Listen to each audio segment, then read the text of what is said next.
What's up, everybody? This is the Booch, and welcome to Boochcast covers Darkside of the Ring. I am here once again with these two wonderful gentlemen right here. Of course, the AEW correspondent, singer-songwriter, the one and only Mr. Desmond Dagenhart. What's up, bitches?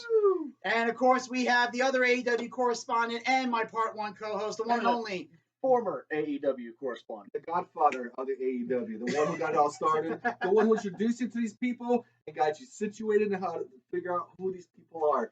The original, the OG of AEW. Yes, Mr. Elvis Dolinski is Ladies here. and gentlemen, thank you so much for having me. I can't believe, guys, we're doing another little session. We're doing Darkside of the Ring. Yeah, So and once Again, we are doing it in my bedroom. yes, and the craziest part is, ladies and gentlemen, we've reached the finish line for now. This is it. This is from now till season 3. It feels like we just started yesterday or something. Yeah. And we're at the end. I know it's crazy how time flies. And ladies and gentlemen, this is like I said, the final episode for now till season 3 comes out, and we'll get into this. We'll talk a little bit about season 3 at the end of this, but it's kind of interesting and ironic that this is the final Dark Side of the Ring coverage we're going to do for now, because this topic is by far one of the toughest topics to talk about, and I don't want to take this the wrong way, but I have to say it.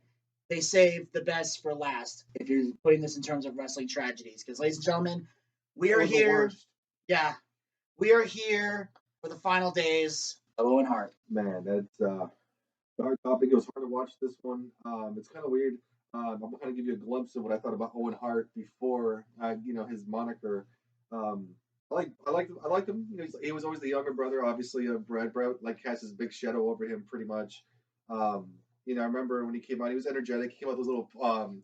Remember, was he with Coco Beware, or who was he with when he had like the checkered pants and the bright colors and stuff? Who was he with? It wasn't Coco Beware. It was I know briefly when he first came in, he was tag champs with Yokozuna. Not Yokozuna. No, it was before that. He was with someone else. I have to look it up. But it was like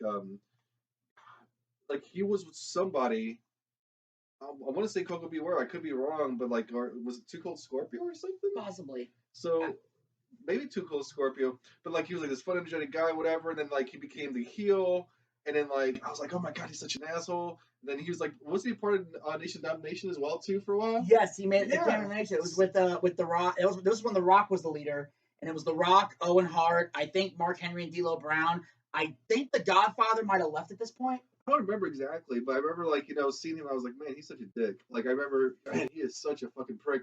And then he had the feud with his brother, which I thought was really fucking good, wrestling wise. And of course, was it Owen? He went over, right? He did, very much so. Yes, he went over. So his brother put him over, which is really awesome. So I mean, from that standpoint, just me looking as a fan, I'm like, man, he is such. I guess as a kid, I was like, man, he made me feel like he was such a dick and a prick. So I was like, he did his job. So as but he also he had that really believable. You may be my big brother, but that does not mean you're better than me. Exactly. It was a really great. It was very believable. You could see that there was probably a little bit of truth to it, and he probably felt it. But at the same time, there was a lot of brotherly love because Brett was willing to put Owen over in the end because Owen needed the push, not. Yeah, and it is cool because he wasn't selfish. Brett, when it came to that perspective, he wanted to put his family over, put his brother over. He knew how good he was in the ring. They kind of grew up in the same dungeon with Stu Hart's dungeon. Yes. Going through the same kind of trials and tribulations, going to Stampede Wrestling. So it was really cool to see how they evolved. And you're right. I mean, seeing that brotherly competition, fighting for the top spot or trying to get to the next level.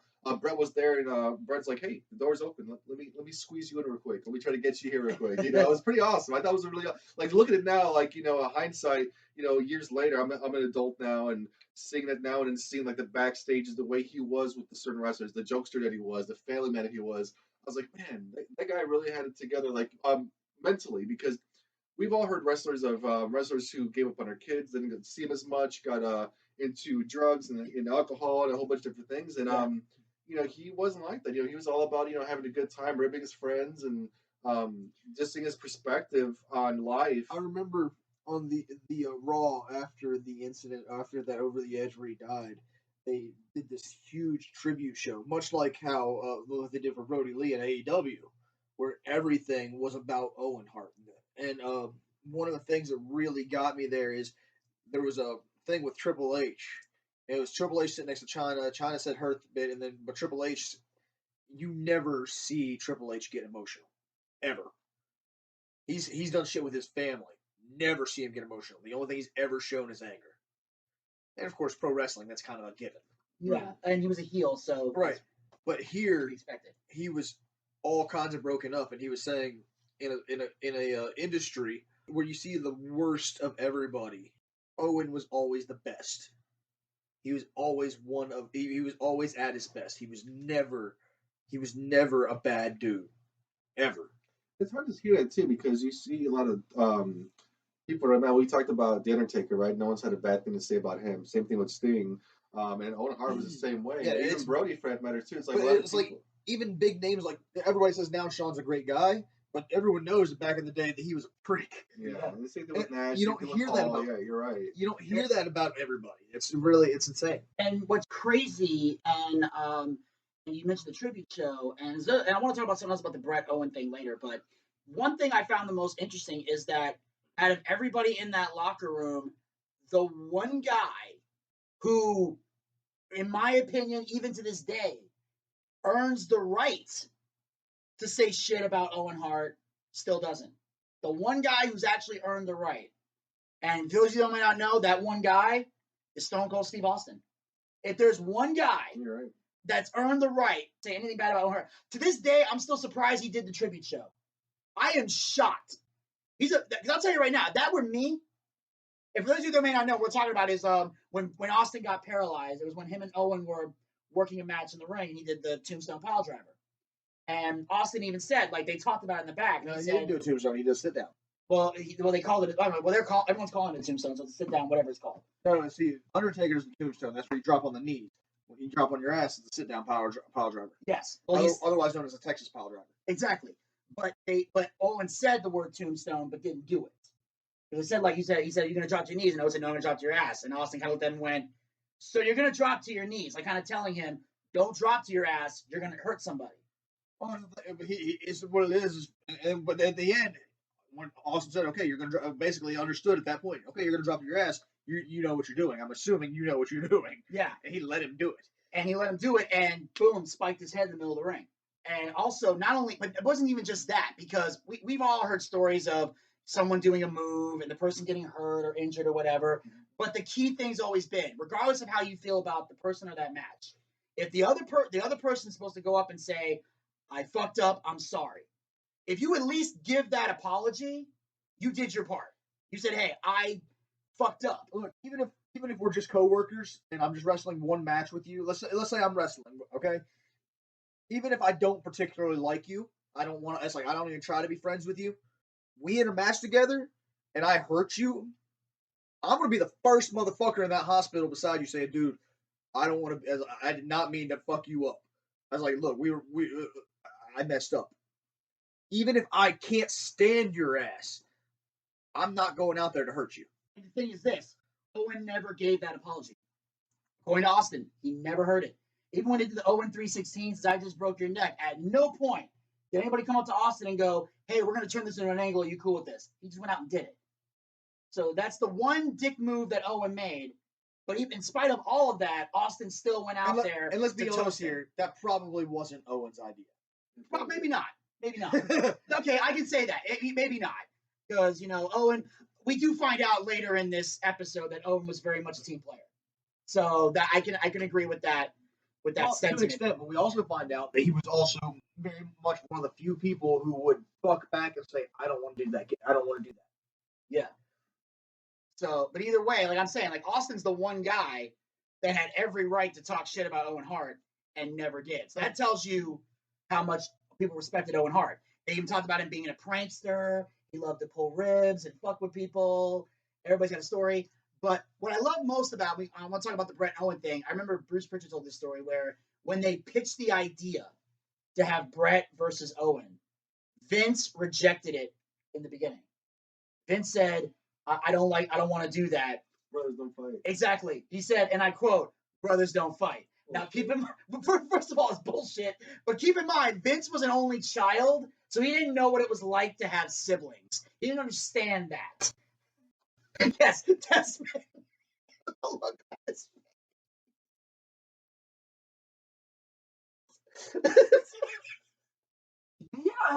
single set of brothers as friends I guess growing not. up. I mean, I guess not. But he said, "Oh, brothers don't fight." It's like, yes, we do. look, I've never personally look. I didn't get an actual brother until I was an adult because my mom married somebody who had a son. I don't have any biological brothers. That being said, I had friends who were brothers. I grew up, guys that I grew up with. I knew from the time I was really fucking young until I left Maryland. They were my best fucking friends. I mean, I have 3 brothers. I'm gonna tell you right now, there ain't nobody that I've hurt physically more than one of my brothers. My brother and I killed each other when we were kids. Like, Dude, my brother, we beat the shit out of each other. I remember this one time, so in Chicago, we'd go to Lakeshore Drive in Chicago, like the beach over there. yeah, And remember we had some money, so we bought ice cream, bought some food, whatever, and we go to the beach. And I remember we bought these banana popsicles, the banana flavored ice cream. We loved them when we were kids. I mean, that and cream soda because it was like full of sugar, right? So we had the box, we're all eating it, and then like we're supposed to split the last one. I'm not sure why or how. Somehow either he got more and I got more, whatever. We had one last thing, whatever. He took it and he ran off. I got so pissed off.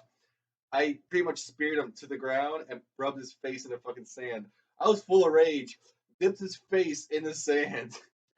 He had sand in his nose, in his face, and he licked it too. Like, I guess he had to breathe or whatever, so he had the sand in his mouth. We beat the shit out of each other with swords, plastic swords, with rope. I mean, we just beat the shit out of each other pretty much to see how far he could really go. It was stupid shit. But yeah, Vince, brothers fight. Like, all the fucking time. Brothers don't fight. yeah. It's like, he literally said that, but then someone finally had to sit him down and explain to him, Vince, yes, they do, and yes, this will draw money. Well, that doesn't draw any money, son, so. Well, and then finally, Bruce was one of the few people that can talk Vince into something. So Vince was kind of like, all right, let's give it a try. And then, of course, WrestleMania 10 happened, and he went, that's good shit. And it led to one of the best cage matches of all time.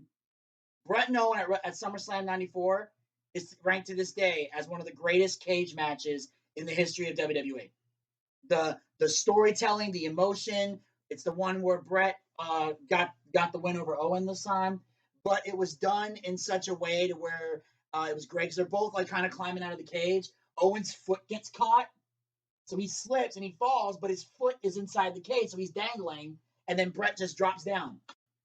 And then Jim Neidhart comes out and attacks Bret, and then because Anvil and Owen were kind of a team against the other Hart family, then Davey Boy Smith, and of course, with Bret, there's like 65 Hart brothers in the front row. So after the match, they throw Bret in the cage and they're trying to like get the post-match beat down. And as they're trying to beat him down, all of a sudden, all the Hart brothers start trying to climb up the cage, and you see Jim Neidhart bouncing around the cage, knocking one guy down, the other guy down. They're trying to bust open the door. Like finally they get into the cage.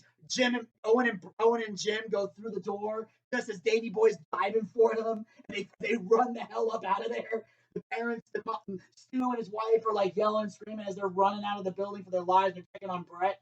It was one of the best storytelling moments. Like it was Civil War in the Hart family, and of course Jerry Lawler stirring the pot. So anyway, so we have that moment, and then of course, everybody loved Owen Hart, and I want to say this about Owen because this is something that I always love to preach. You've heard me say it on the Boochcast. These guys have heard me say it multiple times. If I've talked wrestling private with you multiple times, you've heard me say this. There's the thing I love to bring up, and that is the Hart family curse. And that is when you look at 99% of the Hart family, they are phenomenal technical wrestlers, but their personality is vanilla. They have the worst personality, the worst charisma. Their mic skills are cringeworthy. That's one of the things that's held most of the Hart family members back. Their inability to cut promos. And yes, it was Coco Beware. It was Coco Beware. I wasn't going crazy. He wasn't going crazy. But yeah, so now notice I said 99%. The 1% was Owen Hart. The one member of the Hart family that had the charisma, that had the promos, that had the in-ring skill. This was the one Hart member that was the total package. and the only one that I've seen. I'll say because Jimmy Hart could talk, but he was a manager. And technically no relation to the Hart family. It seems like Bret Hart had a Not at all. storm. Yeah, they always say no relation. Jimmy Hart's not related to the family. That was just the reign. That's right. I remember that. I mean, like, what's it called? Yeah, because Bret Hart has a very like Lance Storm kind of personality, and he's like so serious, and his character is this and his character is that. I love Bret Hart. I think he's phenomenal. I think a lot of people have given up on Bret Hart or think he's a better old man. I thought he was awesome at what he did. Now, his personality wise, not so much. His personality when it transpired on there as a good guy, he was good, but as a heel, it sucked, and it sucked out loud. I'm sorry. He just was that's just the one area where he failed. But yeah, so I just love the fact that that's what I loved about Owen, the fact that he possessed every talent imaginable. The guy held every championship except the big one. Right. He was That's only because of what happened. Yes. He was on his way. He was well on his way. Because he was built. Bret was ready to build him up to be the next star, and of course, when the Montreal Screwjob happened, which we're not going to talk about here, you can watch the episode that Desmond and I did with John to find out what happened with the Montreal Screwjob. But I'm joking. Go ahead. I know. But after that happened, everybody was worried about how it was going to affect Owen. Would it affect his push? Would he get in trouble? We did find out they did offer him a contract. But Jim Ross tells everybody it was not because of Montreal. It was because of the fact that they saw potential in him to be great. Yeah, but like the reason they didn't explain why he chose the blue blazer. Do you remember why he chose that? It was a gimmick he had in. No. So what happened was he was given a choice. He was supposed to do some kind of angle where he's supposed to have some kind of infidelity angle or something. Yes, I remember that. Well, that's why they brought it back. But it was not the first time he played that gimmick. Right, because he played it before, but he was supposed to do some kind of infidelity thing, whatever. And he didn't want his kids to see that. So instead of taking that route, he decided to go with that chicken outfit or the blue blazer outfit, and he'd rather do that than show his kids on TV that infidelity, and cheating on your spouse. I think he didn't want that because he didn't want that for his kids. I mean, we got to see the behind the scenes of how he was with his kids and taking videos and spend every moment he can while he was with his kids to get it taken care of. So I mean, his kids had a good childhood. I mean, they had everything they needed. They never went without. And then whenever he was there, it's like this magical person come back home to hang out with him. That's great. Yeah, and I will say this: I respect why Owen chose not to do that. I want to clarify that. I do respect that, but at the same time, here's how I feel about it. Around this time, Owen was kind of already playing a bad guy and a heel and doing heel-like stuff on TV. So I'm assuming, I could be 100% wrong, that at this point, his kids and his wife know it's a gimmick and he's playing a character that's not really him. Right. So I don't know why he would be against the infidelity angle for that reason. Like, well, because like for him, it's like you can play a bad guy on TV and then like later on learn the errors of your way. But at the same time, like with young impressionable kids, when they show some kind of infidelity thing, and he's like, you got to keep in mind, like how many infidelity like angles did you really have in WWE at that time? It wasn't too many. Yeah. If not almost none. Well, right? you have to realize also that in that time period, they really protected the stories. If he was going through that on air, then him spending time with his wife afterwards would mess with it as well. With that too, but not only that, though, you had like not only for his kids and his wife, but also the other kids looking around, because if they're going to build them towards something bigger later on, that's still going to loom over his head. I guess for him, since he had kids, they don't want to see that happen or it be impressionable to make sure that's okay. Because if he's portraying it, he's making it okay. Because in his mind, he's twisted or broken or something. He didn't want that at all. So he was really just protecting kids as a whole. Yeah. Okay. So I see that point. So of course they go back to the blue blazer. Now there's one part in this documentary that I found kind of funny and ironic, because they show the scene where Vince McMahon is cutting a promo, and he's giving an announcement about the fact that we are now transitioning. This is when Vince McMahon is officially announcing the Attitude Era has begun. We're moving away from the stuff we did in the 80s, and we're moving to a more edgier product. And he says, it's safe to say that the days and times of say your prayers and drink, say your prayers and take your vitamins and, train hard is passé. And then they cut to the blue blazer saying, I'm gonna say my prayers and drink my milk. What? Well, I mean, like I think it was more saying about like Hulk Hogan because Hogan had left, and more like a slap in the face. Is okay. Well, you guys have your product over there. It's like those words are never really true except for when it came to Hulk Hogan because he's the one who's like, say your prayers, your prayers, vitamins. That was a Hogan thing. So Well, I knew that. It was more a slap in the face to Hulk Hogan. Oh, I knew that. I wish you would have slapped him in the face. I know. But the thing is that I'm just saying, like, you're literally telling the audience that without mentioning Hogan's name, and then you got a guy over here talking about saying his prayers and drinking milk. I'm just saying, it's kind of weird. But that's a kid type thing, It's like the gimmick he had with the Blue Blazer. What's a kid thing? That's all it was. It was more like, it wasn't to get over. It was there to be there. That's it. Nothing more, nothing less. Yeah, and it was because they needed to find something for Owen to do. And that's the thing about creative. Like, and this is why when they say things like, if creative comes to you with an idea and you say no, if you don't have an idea to come back with, right, you're stuck with whatever they give you at that point. And I know Austin used to tell that story. Like, that was one of the issues that's it when Austin used to admit that he was stubborn during a time. There's a lot of times where he would say, I'm not going to do this. And Vince would go, and obviously Austin had this right because he was the top guy at the time. He goes, okay, well, Steve, what idea do you have? He wouldn't have anything. So now they're just kind of sitting there like, well, what the fuck do we do? It's like, either go with this or give me something better. So you're kind of stuck. So that's the thing. And I think that's what most wrestlers need to keep in mind. Like, if you don't have a better idea to present than what they're giving you, you either take that idea or you're stuck with, or they're going to have to pull an idea out of their ass. And I think the Blue Blazer was something they pulled out of their ass because they said no to a story they really wanted to go with. Yeah, you're right about that. But I mean, we got to give credit too for the people who are narrating on this thing, like Chris Jericho, yeah, and Jim Cornette. Everybody kind of throwing their little 2 cents on what's going on. I mean, could you imagine being at ring and being the wrestlers who's wrestling after that happened? Yeah. Could you imagine Owen on top of the little catwalk, getting hooked up, going down there. He's flying down to his death. Jim Ross is like, what? Like, what the fuck would you do? And not only that, though, they're just cleaning up, they're scraping off the blood off of it, and then you have Jeff Jarrett, and was it Godfather who was next? Well, no. Godfather was supposed to be going against Blue Blazer that night. Okay. Yeah, Godfather was wrestling that, so he's in the back waiting for them to cue the music. Right. Because Blue Blazer came out first, and then he's told, Owen fell. What do you mean, Owen fell? How high? He fell. I think he's dead. What? And he's like, huh? What? He's supposed to fight him. Now, and then they had to have and then they were doing the whole, and then later on when Jarrett's cutting his promo, he's saying a couple of words about Owen before he gets to his thing, and Jim Ross is all sitting there, and they're trying to figure out what the fuck is happening. I want to real quick, because once we're talking about Godfather's reaction here, do either of y'all remember what Godfather did on the tribute episode? No, what did he do?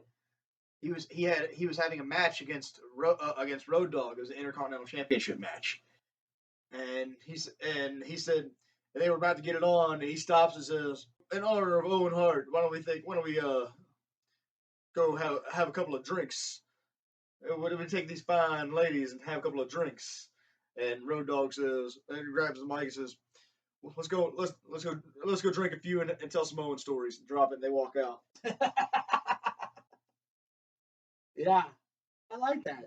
I mean, it works because Godfather was always trying to use the hose to get out of matches and stuff, right? And this or to get a match. Yeah, and this particular one was used to respect Owen, which was phenomenal. I love it. And they kept to the gimmick and they made it work.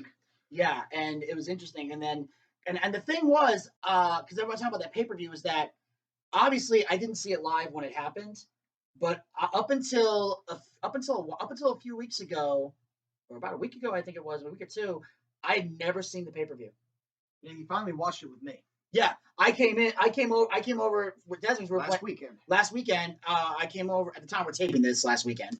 Last weekend I came by his house we're doing D&D, and he had the pay-per-view on. I was like, is that what I think it is? He goes, yeah, and I sat down and I'm watching it. And by the way, if you go on the network, anything related to Owen and that pay-per-view has been cut out. Mm-hmm. They don't show promos. They don't show anything involving Owen Hart is not in this pay-per-view. But here's the fucked up part. And I noticed it during the main event. you can actually see the corner and the blood where Owen fell. From where Owen fell. There was It's no still getting rid of there. it all. There was no getting rid You of can it see all. the dip in the ring, all of it. But you notice F at all. They might get close to it, but no one touches that corner throughout the rest of the show. But the camera at one point had it. The hard cam caught it. And you're just staring at it and you're like, holy shit. Because again, I'd never seen the pay-per-view up until this point. And I'm just staring at it like, Did you see the fall? no, I never saw the fall. Oh, really? Did you see the fall? Yeah, they had it like on some, it was like some kind of shitty, grainy thing, whatever. But yeah, it wasn't the best. But you just saw like it was like coming from the top. It came down. It was not fucking good at all. Yeah, I mean, I don't want to see the fall. No, it was not. Very, It was- very glad that they cut that out. I mean, there's no reason for that to ever be made public. Yeah, It was. It's out there. I mean, it was it's hard to find. te- When I was younger, I tried to find it. It's hard. technically it was public. They just didn't want people to see it again. Well, no, It was live pay-per-view.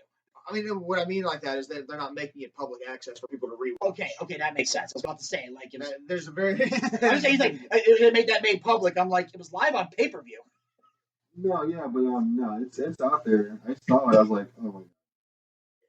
And then, and the person that I got to say about this is Jim Ross trying to get through that show, like trying to get updates, trying to talk.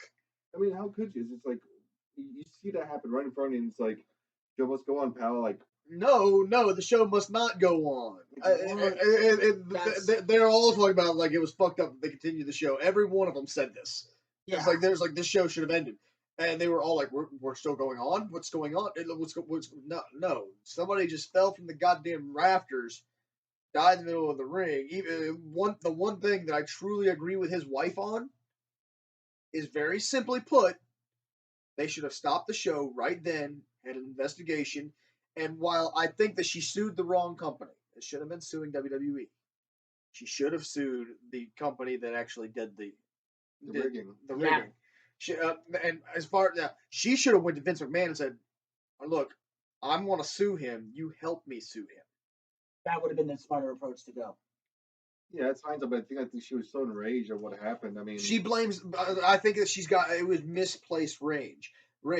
Like if the rigging company should have been like, this is not made for a human person. This is not made to be that. well, the guy wasn't even trained either, so there's a lot of fault to go back and forth. I mean, the thing is, like, if they're gonna get a rig like that, I mean, someone from WWE had to hire him. It wasn't like Owen Hart went out his way to find out who it was. He trusted them because he trusted them wholeheartedly. Okay, you're gonna launch me from there. Let's make sure it's done correctly. So Right. I mean, we saw Shawn Michaels come from the Raptors up there. Right, and but do the a thing, thing is, whatever. they always use that proper carabiner, not the quick release bullshit. No, I know, I get it. Yeah. Here's the thing that shocked me, and I get that they're competitors and they're heated up, but I'm looking at it like this: unless they sign an exclusive contract, why not hire the company that did Sting? Unless they Well, have here's some the kind thing, of exclusive they've used this other company, the better company, with Owen multiple times. It was not the first time he'd come down from the rafters. Oh, I know that. And so it's like they switched up the companies, and the new company went with something that was not rated for human use.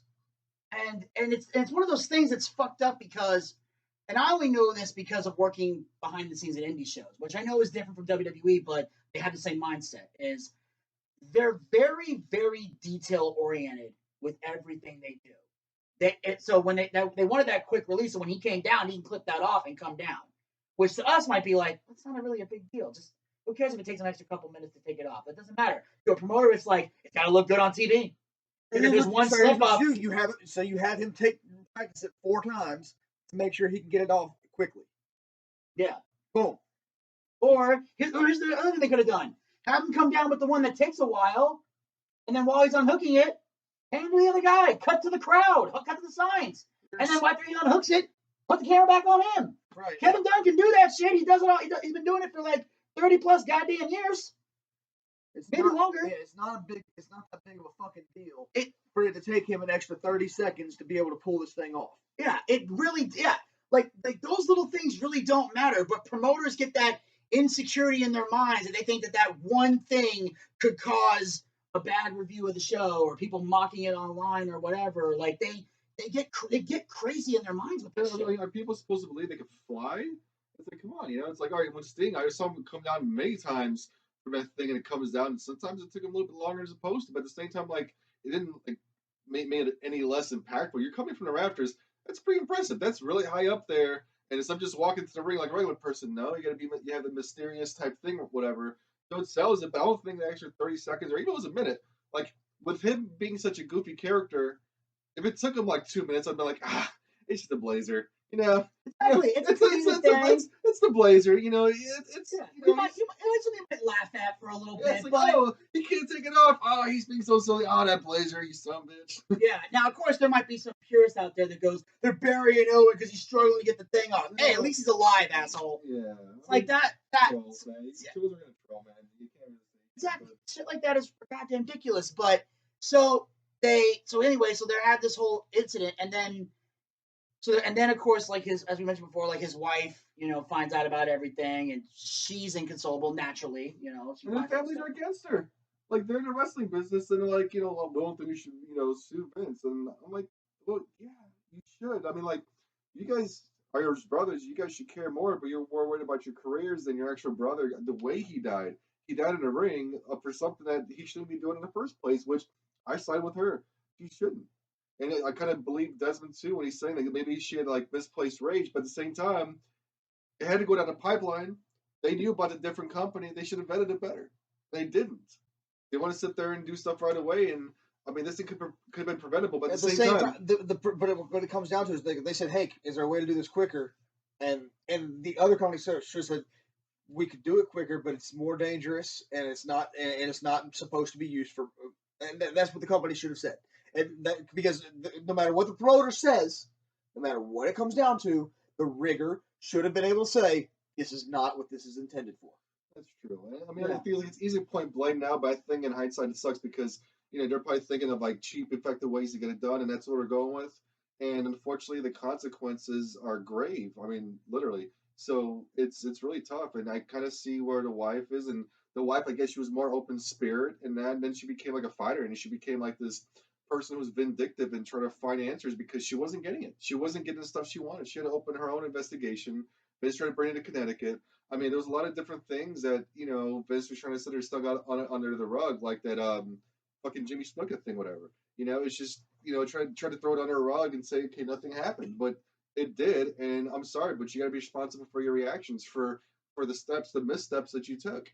I mean, no one wants people to die. I mean, Vince is trying to protect his company. I get it. But at the same time, when something happens, you got to be responsible. If I have a kid and we're doing something dangerous and she hurts herself, I'm responsible because I give the okay to do it. I can't sit there and say, well, it was a faulty toy, it was a faulty bike, or was or whatever. No. If my daughter goes riding her bike down the street and I tell her to wear a helmet, or she's like, but I don't want to wear a helmet. I'm like, all right, babe, you know what? Fuck it, don't wear a helmet. But if she goes on the street and then she hits a curb and she fucking hits her head and it's cracked, I gotta bring her to the hospital. I'm like, fuck, why the fuck do I listen to my kid? Who's the adult? Me. I'm the adult. So I should have stuck to my guns and said, you wear that fucking helmet till you die. But it's like I said, in this case, yeah, like the rigger should have been like, because at this point, as far as I'm looking at it, I understand the way I see it. Here's the thing: is in that scenario, Vince isn't the adult. Vince is the kid saying, I want to do it this other way, and the rigger is the adult because he's the one who should know better. Right. It's fine, but yeah, you're right, and it's fault both ways. And the thing is, like, you can sit there and be the kid and say, this is what I want, but the thing is, if you get yourself in a car accident, and you're saying, hey, I want a new bumper. And I'm like, no, it's repairable all day. Well, I want a new bumper. I'm like, well, fuck you, it's repairable. Like, we can go back and forth. I'm the expert. I know what it takes to get the car fixed.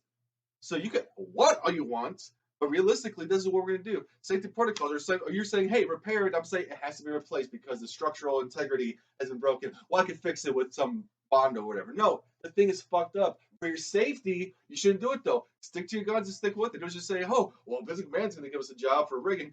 If you're a rigger, how much money are you really going to make out of Vince McMahon? You have a small shelf life. Even that blue blazer. Let's say Owen Hart did not pass away and if you carried on. How long do you think would have been a blue blazer after that? What, a year? Let's say it was 99. I'd say probably a year or two? Maybe a year or two. Okay, because what happened? Maybe 3, give or take. Because you had the real Attitude Era really coming through, right? So you had all these different things happening. So the Blue Blazer, they were doing away with these shitty fucking gimmicks, and everybody was becoming superheroes pretty much, right? Like you had The Rock, like bigger than life, and you had like Stone Cold Steve Austin and the New Age Outlaws. So all these different people, those days of old gimmicks like the Blazer would have went away. Eventually, that would have been put away. He would have been off TV for a while, and he came back under a different persona. Face or heel, he would have been great.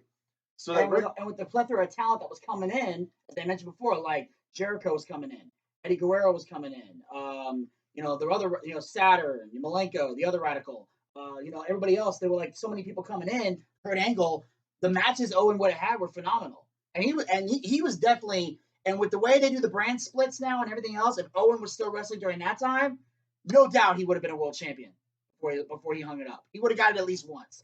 Don't know how long he would have held it, but he'd have had it at least once. He'd had one of the 2 world titles. Yeah. Back then, they took in the WCW championship, they had the World Heavyweight Championship, and the WWE title back then. He'd have had at least one of those. Do you guys feel like, do you think Martha will ever let Owen go into? No. No. Neither her nor her son will. And the daughter hates wrestling altogether. Here's the thing, like Martha blames Vince. His daughter blames the whole damn business. She blames the entire business of wrestling, the entire industry. She said, I wish my dad was never a wrestler because I think he'd still be here. So they're very bitter and angry about it, which is their right. I'm not saying it's anything. Yeah, absolutely. They have the right to be angry. Like I said, for me, it's more a matter of put your anger where it belongs. Yeah. That's the only thing I'm saying. And as far as the Hall of Fame goes, here's what I'm going to say about that. Every year, when the Hall of Fame comes up, and they give you the list of inductees that are going in, there's always and it's the same thing every year. There's usually there's wrestlers, there's a woman, there's a dead person that goes in, and I say dead person because I can't say the actual term they give. It's like the post-hominis humus. I don't have to fucking say that word, so I just say the dead person. They do. They have a tag team. There's a celebrity that goes in sometimes, and they have the Warrior Award. And usually when the Warrior Award or the celebrity inductee gets announced, there's everybody bitching on the internet because they don't understand that the Hall of Fame works in categories. So they think that a celebrity's taking a spot from a wrestler. No, a wrestler took a spot from a wrestler. Celebrity was going in regardless. But they always say things like, I can't believe this person's in the Hall of Fame, that person's in the Hall of Fame, that person's in the Hall of Fame, but they never inducted Owen. Every goddamn one of them wants to. Exactly. That's the thing. This is the thing. When people get chosen for the Hall of Fame, it's not just, it goes beyond just Vince saying, I want this guy, he's in. There's times where they ask people to get inducted and they say no. Bruno Sammartino said no 4 or 5 times before they finally got a yes out of him. And it was Triple H who got the yes. So it took them forever to get him in the Hall of Fame. There are guys who are in there because they don't want to be. There are guys that are in there because they have too much heat with Vince at the time, and maybe someday it'll blow over. Why it took so long for Randy Savage to go in, but also because Randy wanted his whole family in there, and they're like, no, we just want the Macho Man. And then finally, Lanny caved in and said, I want my brother to be on. I don't want to hold this grudge anymore. Fine, you can put him in. So, and that's the thing. When you die, it goes to your estate. They get to make the choice. So the reason Owen Hart is not in the Hall of Fame, I'm not saying anything bad, I'm just stating facts. The reason he's not in the Hall of Fame is because Martha does not want it. It's her call to make. And when you say that, there are some fans that flip around and go, well, then she shouldn't put him in the Hall of Fame. They killed her husband. Well, then what the fuck are we arguing about? You can't just be mad at Vince McMahon. You got to have consistency in what the fuck you're saying. So if Martha doesn't want him in the Hall of Fame and you're okay with that, stop bitching about Owen not being in the Hall of Fame. I'd love to see Owen in the Hall of Fame. But if it doesn't happen, I'm not going to say fuck WWE because they want him in there. But they can't. Well, I always say fuck WWE all the time. So yes, but like in passing, I'll be eating a hot dog and put some ketchup. I'm just like fuck WWE because I spilled ketchup all over my shirt. And I'm sure Lee Marie's like, what the fuck are you doing? I'm like, that fucker Kevin Dunn.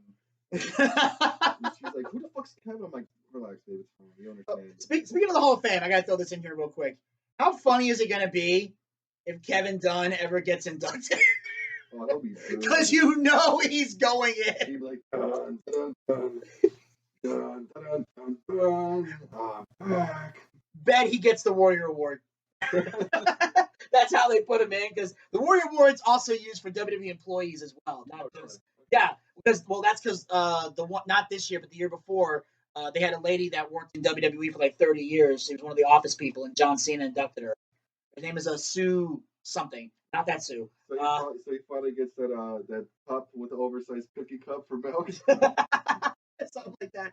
But I'm thinking, like, Kevin does. He goes up there, starts spitting out watermelon seeds. Like Triple H. So, but of course, and then you find out all these other, stories and everything, and like I said, we talked about the rigging and how fast it was, and the fact that some people believe that the show should go on, the show shouldn't go on. It's weird. When I was younger, and this is probably just like I didn't even know you guys back then, but when I was living up north, and there was a rumor. There's so many rumors about what happened to Owen, how that took place. There's a rumor that Undertaker threw him off. I remember that rumor. Of course, that's false. Completely false. Yeah. There was a rumor that Undertaker threw him off, and there was something else that. Who the fuck else? It was somebody else. Shit. It was Undertaker who threw him off. I heard somebody cut the cord. Somebody cut the cord. But it was another wrestler too. Fuck, I can't think of it. Was it Kane? No, it was Undertaker. It was somebody else. I forgot the fuck. I can't think about it. I remember Undertaker was like one of the main ones. I'm like, why the fuck would Undertaker? He's a dead man. Like, he's a wizard. Like Undertaker would not do that. Like, why? Well, I don't know if this is what we heard when we were kids, but I know one of the conspiracy theories is a lot of people think that Russo is to blame. A lot of people blame Russo for it. Vince Russo, yeah, I know he's gotten blamed for it. Yeah, shit stain, yeah. Cornette has blamed him for it. I know Roddy Piper did, but I don't know if that was just a work shoot promo or not. The only way I could say the blame is like what, because it was his idea to have him come down. I mean, yeah, they think that Russo came up with the idea because he was the head writer for the show, so of course they probably blamed him, and they probably thought that he knew Owen was afraid of heights, but he did it anyway. Fuck you, that kind of thing. Right. But either way, one thing you definitely say about Cornette in that documentary is that he genuinely loved Owen. No, you could feel the emotion that he had, because apparently there's a moment where Cornette's damn near crying because he said as Owen was falling, one of the last words he said was "look out." He's trying to get the referee out of the way, even before he's like, dude, I don't want to hit you. He's like, as he's falling, he's like, I don't want to hurt anybody. Don't be in the way, because he kind of knew. He knew it. He's one of those guys, he felt he's like, I ain't gonna live through this. He kind of knew as soon as he hit the ground, or before he hit the ground, he knew. And the ref even said he grabbed the rope, and all of a sudden he felt the ropes bounce, and that's how he knew. And then looked over and saw him on the ground, and then they got him the hell out of there. And if I was there, if I was the referee and I saw that, I would have jumped out of my fucking boots. That one thing, it's there, it's not there. What do you do? How do you react? I don't know how the show went on. I'm not sure how to referee. I'm not sure how to front row people who were there, which is weird that we don't have their testimonies or their talk about people who were there. Because, people have front row seats, especially that little caddy corner where it happened. Yeah. It's where are those people? Why are they talking? Yeah. I think somehow the fans got back into it.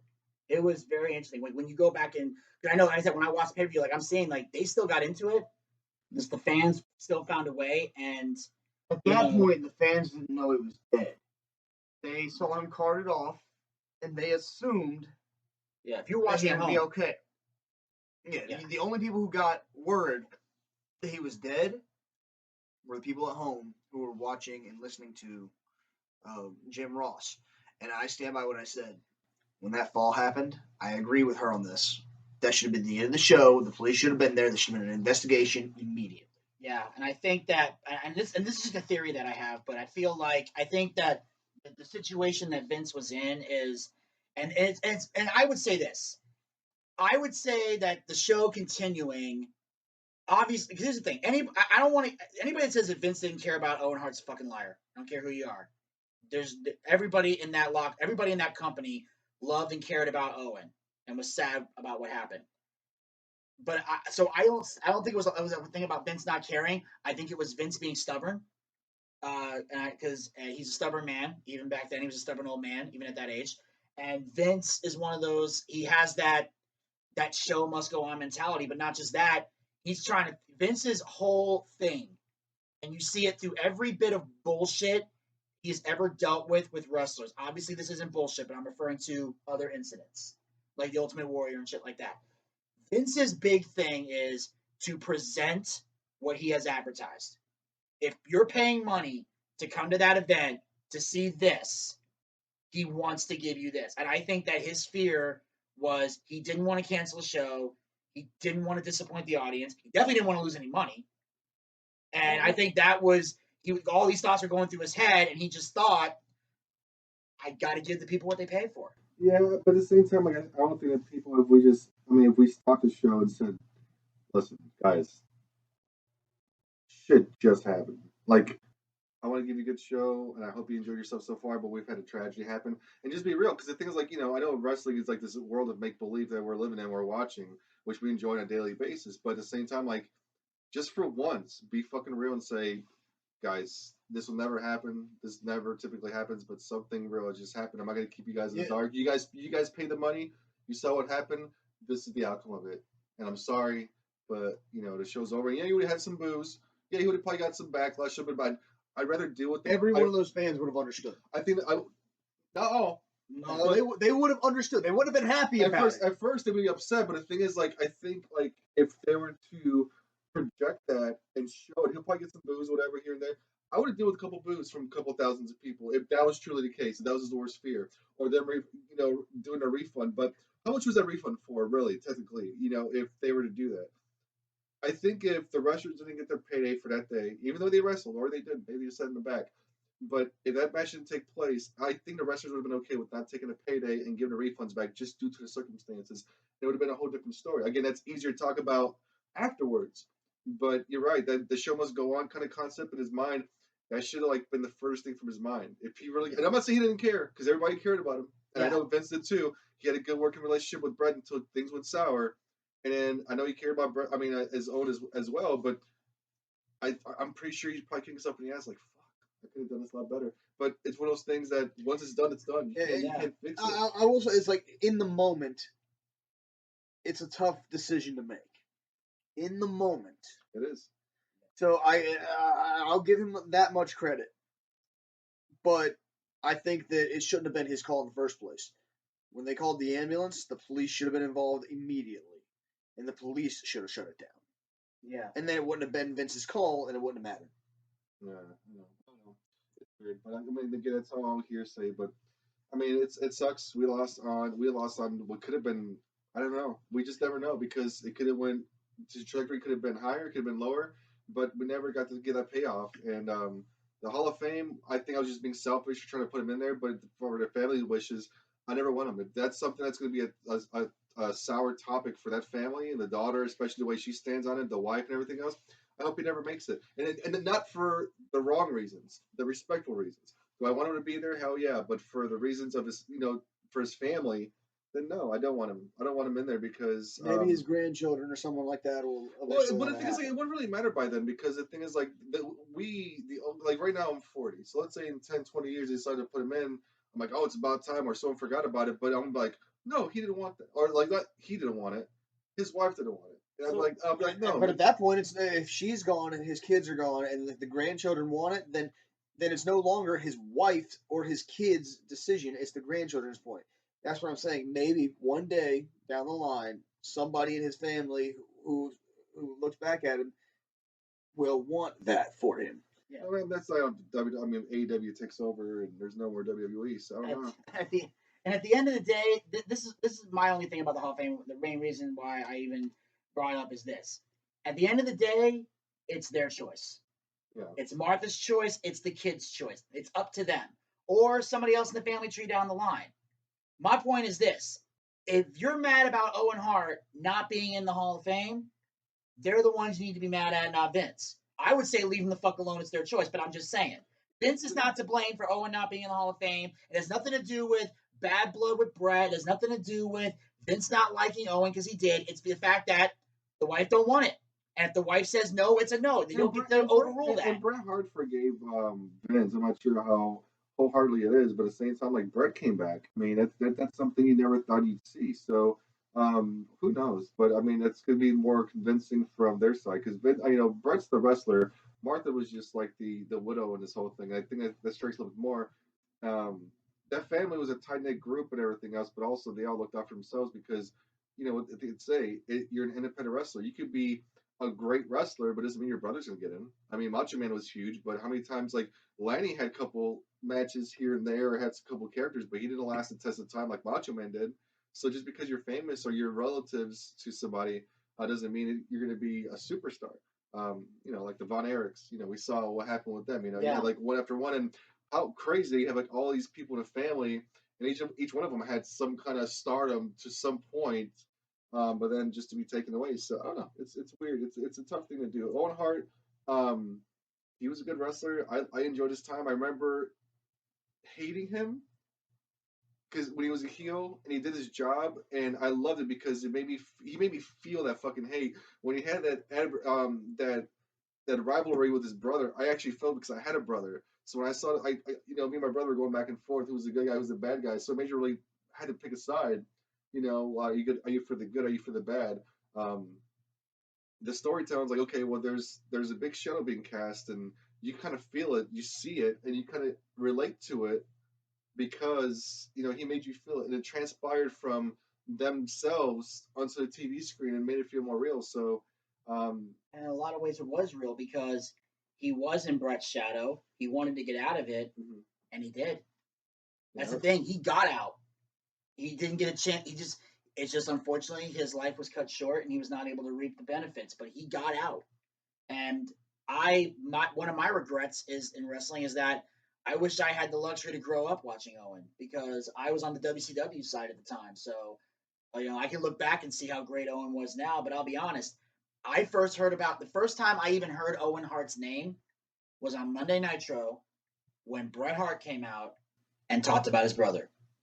Oh. That was the first time I heard his name outside of the news. And that was right after he was dead. Yes, because originally Bret Hart was taking time off for an injury, and he was about to make a big return to Nitro, but then his brother died, so he decided to take an extra few months off to be with the family and grieve. So he came out because he wanted to say a few words about his brother, and then thanked everybody and said he'll be coming back, and then put the mic down and left. So he did a little segment on Nitro, went home, took care of the family, and then eventually made his return. But I didn't get to grow. I didn't have the luxury of growing up watching Owen. But when I heard Bret talk about him, like I could tell Owen was great just from the words Bret said. And going back and watching, on the network, how great Owen was, and seeing the promos and the phenomenal storytelling, and just the fact that he was, in my opinion, the best of the Harts. Like, honestly, I can say that. And I'm not just saying that because he's dead. I'm saying it because it's the truth. I think I put Owen above Bret every time. Owen had the technical ability of Bret, the high-flying ability above people 10 years past his generation. He had the charisma of somebody who could easily hold people's attention today. And let's be honest, that's a lot harder than it was back then. Ladies and gentlemen, this wraps up the final days of Owen Hart, Darkside of the Ring. Thank you for taking this Darkside of the Ring journey with us. But the good news is they have been renewed for a third season. So at some point, we will be returning with these. And I can give you guys a little bit of a treat because we don't have the complete list, but we have an updated list of topics that will be covered on Darkside of the Ring. And now, of course, at some point, we at the Boochcast, the 5 of us will be sitting down to decide which ones we want to cover. But here's what you guys can expect on Season 3. Number 1, Flying Brian Pillman. Oh, my God. Wow. So, well, it's still on AEW. Yeah, so you guys can decide yes or no. Don't have to do it right now. But the season premiere is Flying Brian Pillman. That's awesome. Now this is the only one that's been announced in the first episode. So we don't know the order of the other ones yet. I'm just going down the list that they have right here. The next is Frontier Martial Arts Wrestling. That's a weird promotion, right? Yeah, it's like a Japanese death match promotion. Yeah. The next one on the list, Extreme Pro Wrestling, which is basically the same thing, except here in the States. Next is Nick Gage. And here's another good one. The WCW New Japan Pro Wrestling Collision in Korea from 1995 is on the list. Also, the Smith family, which consists of Grizzly Smith, Sam Houston, Rockin' Robin, and Jake the Snake Roberts. And There's this guy. He goes by. He's gone by other names, and I can pronounce those better than the current one. I'll go with Bruiser Bedlam, who's also known as Johnny K9, but he goes by a different name here, and I'm not even gonna try to name it because I have no idea how to pronounce this. I don't want to butcher it. But English, where the fuck did you speak it? this ain't English. But anyway, and then they added another one, and this is the one that I'm most looking forward to on season 3: the life and career of Chris Canyon. Oh wow. Yes. Who better than The Canyon? Canyon. Yes. So wow. those are going to be coming out on season 3. And like I said, when those episodes come out, we as a team will sit down and decide the ones we want to do. So we'll see the combination that comes out from there. That's what you can expect on season 3. Thank you guys so much for tuning in. Make sure you guys it's on Facebook, Twitter, and Instagram, all at the Boochcast. We got the Twitch channel. It has our live streamings of D&D and watch parties and other stuff. And of course, hit the subscribe button, ring that bell to be notified so you can catch all the other Boochcast YouTube content we have here. And you can support, and also support the show through Patreon. You know the spiel by now. I ain't gonna go into it. Hit up my Facebook page. Yes. Facebook.com/Desmond Dagenhart. That's DESMOND DAGENHART. If you want to hear me play whatever kind of cover you want, comment, man. You don't comment, how am I supposed to fucking know? Exactly. So Freebird! I'm so glad I've done a cover of Freebird, but I don't do no guitar solos. Well, anyways, Aw. I'm so glad you got your phone for that. where is the fun in that? But anyway. You can not follow me on any social media. Do not follow me anywhere on Instagram. Don't follow me on Facebook. Just follow the Boochcast. I am a very boring person online. You'll see photos of me with my daughter. That's about it. My wife documents my whole life. So if you want to follow anybody, follow the Boochcast. Do not follow me. Do not follow Elvis at all. Not in real life, not anywhere. If I know you, just say, hey, what's up, buddy? And then I'll be like, okay, I'll add you. But if it's someone I don't know, you're probably going to get a decline, a big X. So don't follow me anywhere. All right. Fantastic. All right, ladies and gentlemen. And until next time, I'm Vinny Bucci. I'm Desmond Dagenhart. I like to play guitar. And this is Elvis. Thank you so much for watching. Have a good day. And good night. Goodbye. All right. So until the next time, pizza, baby.